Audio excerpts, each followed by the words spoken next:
Greetings, one and all. The Elite Ice Hockey League announced a few changes for the upcoming 2017-2018 season after a board meeting that took place within the last few days. These changes have been made primarily due to the expansion of the league from 10 teams to 12, with the promotion of the Guildford Flames and the Milton Keynes Lightning from Britain's second best ice hockey circuit. Let's take a look at the changes, shall we? With regard to the regular season, there will be 3 conferences in the EIHL, each with 4 teams. Each team will play 56 games per season, and these will be divided into 4 home and 4 away games against the teams in the same conference as that team, along with 2 home and 2 away games against the teams in the other conferences, in the other 2 conferences. This means there are 4 more regular season games compared to 52 for each team from this season. I assume the 4 extra games are the 2 home and 2 away for the Guildford Flames and the Milton Keynes Lightning. Now, the conferences are set up like this.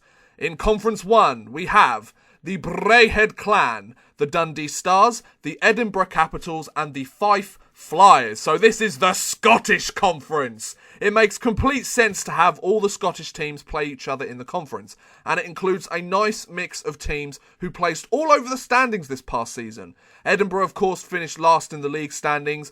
Dundee managed to make it through to the second round of the playoffs. Fife did alright, but they were eliminated in the first round of the playoffs, as were the Braehead Clan by the Dundee Stars. So an interesting matchup there in the conference. It'll be interesting to see how that all works out. In Conference 2, we have the Coventry Blaze, the Guildford Flames, the Manchester Storm, and the Milton Keynes Lightning. So it's an interesting idea to put both expansion teams in the same division. I mean, I guess it makes sense in order to give them a chance to see playoff action in their first year in the league, but I could easily see this conference being the weakest out of the 3 for the next few years at least. I mean, it might improve for them. They might be the best conference in the league next year. But judging on last year's success and the situation where 2 of them are coming into the league fresh, I could see them being the weakest division, or the weakest conference. The reason I say this is because Manchester have finished no better than 8th in the league in their EIHL history. There are 2 expansion teams which are expected to take a few years to become really competitive in the league, and Coventry didn't have the best year and were towards the bottom of the league as they missed the playoffs this year. And finally, in Conference 3, we have the Belfast Giants, the Cardiff Devils, the Nottingham Panthers, and the Sheffield Steelers. I think it is a smart move to keep these teams in the same conference, considering how each team played last year. In this division, you have the Continental Cup winner and last year's playoff champions. This year's playoff champions, you have the regular season and Challenge Cup champions, and the team that came second in the regular season, all in one division. This is clearly going to be the toughest and most talented division, and it will be even tougher for these great teams to make the playoffs, because I assume it's going to be the top 2 teams from each conference go through to the playoffs. There will be no easy divisional games against these hard-fighting teams, that's for sure. So this is the one, especially being a Nottingham Panthers fan first, Sheffield fan second, I'm going to be incredibly interested to see how this third conference plays out. Who will take the top spot, who will drop to the bottom, and by how much, and what their record will be like. Oh, it's going to be so interesting, guys. I'm so excited for next season. We move on to the Challenge Cup changes. The Challenge Cup will now feature 3 groups of 4 teams. Each team will play their group rivals once at home and once away in qualifying rounds. The top 2 teams from each group advance to the playoff rounds, I guess, plus 2 wild cards which have the 7th and 8th most points in the qualifying rounds. They will go to the knockout stages. You might expect the groups to be the same as the conference setup, but oh boy, how wrong you would be. The Challenge Cup groups are as follows. In Group A, we have the Braehead Clan, the Manchester Storm, the Nottingham Panthers, and the Sheffield Steelers.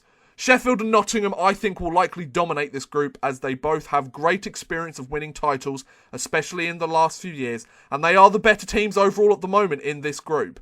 We will have to see, of course, but that's what I'm calling Sheffield and Nottingham going through in that group. In Group B, we have the Belfast Giants, the Dundee Stars, the Edinburgh Capitals, and the Fife Flyers. Almost a Scottish group again, but it is likely that Belfast and Dundee, or maybe Fife, will prove to be the top 2 teams in this group in my opinion. They were the better two teams this year. Belfast and Dundee were the better two teams this year and will be looking to add to their success of last season by trying to win themselves a Challenge Cup. Finally, in Group C, we have the Cardiff Devils, the Coventry Blaze, the Guildford Flames, and the Milton Keynes Lightning. Cardiff, I think, is an absolute shoo-in for another run at the Cup for sure.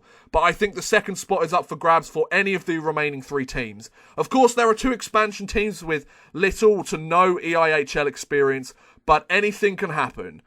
And there you go. That is the setup for next season. The playoffs seems to be very unchanged. It's mainly due to the regular season and the Challenge Cup the changes have been made.